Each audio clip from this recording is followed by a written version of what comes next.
Hello বন্ধুরা, welcome to blog to my channel. তো আজকে আমার ঘরের মধ্যে আমি কেচকি মাছ দিয়ে হলুদ পাতা দিয়ে পাতুরি রান্না করছি। তো এটা আমি তোমাদের কাছে শেয়ার করছি। ভালো লেগে থাকলে বন্ধুরা অবশ্যই আমাকে লাইক আর কমেন্টসে জানাবে। আর যারা আমাকে ফলো করোনি তোমরা আমাকে ফলো করে নেবে। তো দেখো, আমি হলুদ পাতাগুলিকে আগেই আমি ভালো করে ধুয়ে রেখেছিলাম। তো এই পাতাগুলিকে আমি একটা থালার মধ্যে ভালো করে সাজিয়ে রাখছি। আর হলুদ পাতা তো হচ্ছে ছোটো গাছের পাতা, এগুলিকে ভালো দেখে বেছে নিতে হয়। তা আমার পাতাগুলিকে আমার বাবা আমাকে এনে দিয়েছে। বেশি মানে পাতাগুলি একদম ফ্রেশ ছিল।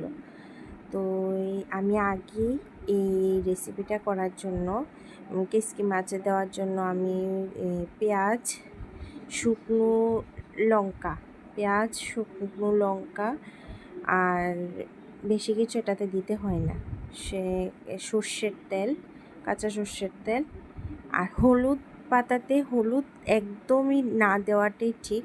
আমি একদম একটু দেব, দেখে নাও। পেঁয়াজ দিয়েছি, তারপরে এই ঝাল একটু হলে ভালো লাগে তার জন্য 3 চামচ আমি মরিচ দিয়ে দিলাম, শুকনো লঙ্কা বাটা।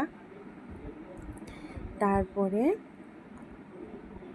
এটার মধ্যে আমি একদম অল্প, মানে হাফ চামচ থেকে কম একটু হলুদ দিলাম, কারণ হলুদ পাতার মধ্যে কাঁচা হলুদের অলরেডি গন্ধ থাকে।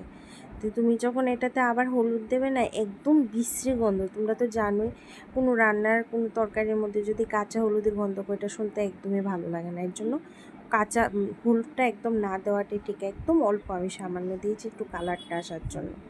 তারপরে কাঁচা সর্ষের তেল দিয়ে আর স্বাদ অনুযায়ী লবণ দিয়ে দেব। স্বাদ অনুযায়ী তোমরাও এরকমভাবে স্বাদ অনুযায়ী লবণ দিয়ে তারপরে এটাকে ভালো করে মেরিনেট করে নেব। তো একদম ভালো করে মেরিনেট করে নিচ্ছি। তারপরে দেখো, অল্প, মানে আমি কিন্তু সবটা পাতুরিতে দেব না, সবটি কেচকি মাছ আমি দুভাগে আমি এটা রেডি করবো। তো কিছুটা আমি দিয়ে দিলাম এখানে, হ্যাঁ। তারপরে দেওয়ার পর আমি পাতাটাকে ভালো করে এখন বেঁধে নেব। তার জন্য আমি ক্রস সুতা রেডি করলাম।